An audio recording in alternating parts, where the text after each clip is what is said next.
Apa jadi kalau Sabah ni tergantung? Okey, video-video sebelum ni aku ada beritahu siapa calon-calon dia dan siapa yang ada potensi untuk menang. Dan aku rasa korang mesti perasan satu benda, Sabah ni bukan macam negeri-negeri lain. Pertubuhan dia banyak penjuru, setiap kawasan ada isu lokal yang lain. Undi boleh pecah dan berlaku pada bila-bila masa. Dan disebabkan itulah Sabah ada risiko untuk masuk situasi yang orang Sabah sendiri dah cukup bosan nak ulang, iaitu don tergantung ataupun hang assembly. Dan kalau benda ni jadi nanti, inilah proses sebenar dia, bukan teori atas kertas. So apa konteks dia? Pertama, tiada gabungan yang capai 37 kerusi. Kerajaan tak boleh nak dibentuk. Dan ini adalah indikator utama. Tak kiralah daripada GRS, Warisan, BN, PH, PN, APCO, KDM, siapa pun yang tak dapat 37 majoriti kerusi, negara ni automatik masuk mod tergantung.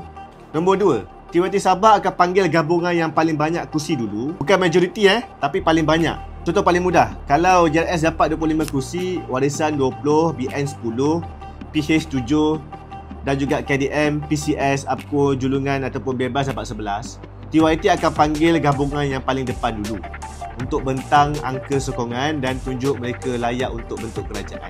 Nombor 3, rundingan pintu belakang akan bermula. Dan inilah fasa Sabah yang paling semua orang tahu, tapi semua orang pura-pura tak tahu.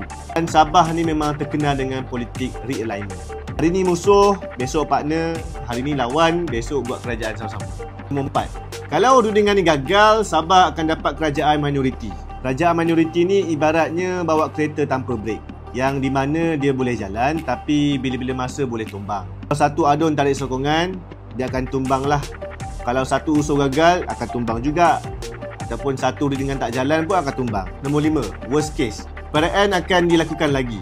Kalau lepas beberapa pusingan rundingan ni dan masih lagi tak ada gabungan yang berjaya bentuk kerajaan, TYT boleh dinasihatkan untuk bubarkan DUN semula. Ini senario yang semua pihak paling takut lah, sebab kos kempen ni akan meningkat, rakyat pun penat, pelabur pun akan lari, projek negeri pun sangkut, ekonomi pun tak gerak. Dan dalam situasi macam ni, Sabah akan pause kejap, akan tunggu siapa yang boleh bentuk kerajaan yang sah. 23 kerusi ni akan tentukan masa depan Sabah, stabil ataupun tergantung.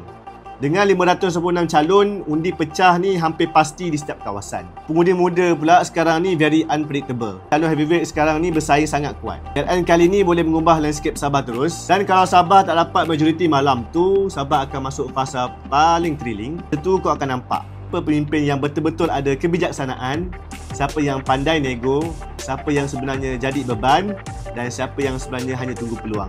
Apa pun jadi nanti, perayaan Sabah 2025 ni adalah turning point yang paling besar. Sama ada Sabah dapat kerajaan stabil atau kita sambung episod tawar-menawar politik yang tak habis-habis. Macam biasa, Sabah memang negeri kejutan. Hasil dia memang takkan pernah boring.